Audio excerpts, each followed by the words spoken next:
விஜய் தான் காரணம். விஜய் எங்க காரணம்? விஜய் பார்க்க தானே வந்தோம் நாங்க, அதனால தானே செத்து போனோம் எல்லாரும். அவர் விஜய் படிச்சு சொன்னாருல்ல, இந்த மாதிரி வராதீங்க, வயசானவங்க வராதீங்க, எல்லாரும் வராதீங்க சொன்னாங்களே.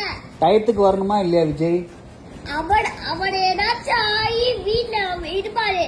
அவர் நைட்டு வருவாரு இல்ல காலையில வருவாரு, அவர் இஷ்டம்.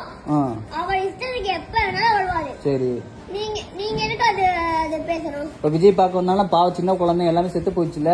அதே மாதிரி நான் சொல்றேன், நீங்க எதுக்கு வந்தீங்க? அவர்தான் படிச்சு சொன்னார்ல. என்ன சொன்னாரு? இந்த மாதிரி வயசானவங்க வராதீங்க, ஒரு வயசு குழந்தைங்கள வராதீங்கன்னு சொன்னார்ல, படிச்சு. ஆமா சொன்னார்ல, அப்ப நீங்க எதுக்கு கேட்காம வந்தீங்க? அதுதான் பிரச்சனை. சரி, வந்துட்டாங்கல்ல, வந்தவங்களுக்கு கட்சியில இருந்து ஏதாச்சும் ஒண்ணு பண்ணி தண்ணி பாட்டில் அதெல்லாம் கொடுத்துருக்கலாம். லேட்டா வந்தப்ப கொஞ்சம் பார்த்து கேர்ஃபுல்லா இருங்கன்னு சொல்லிருக்கலாம். அது ஏன் சொல்லல? அதான் போலீஸ் இருக்காங்களே, போலீஸோட பாதுகாப்பு. போலீஸ் பாதுகாத்துச்சா இல்லையா? அவங்க பாதுகாப்புனா எங்க ஒரு பொறுப்பு இல்ல.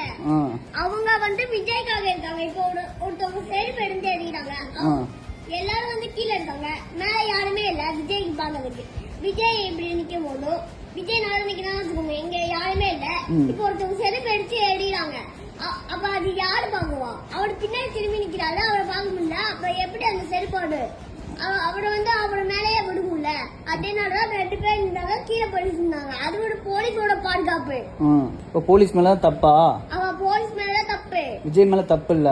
போலீஸ் மேலே உங்க மேலேயே தப்பு. அவர் சொன்னார்ல, நீங்க அவர் சொன்னாலும் நீங்க வரீங்களே, அது உங்களோட பாதுகாப்புச்சா? இப்ப விஜய் கேர்ஃபுல்லா இருக்கணும்னு சொன்னாரு, நம்ம தான் கேட்கலையா? ஆமா, நீங்க தான் கேட்கல.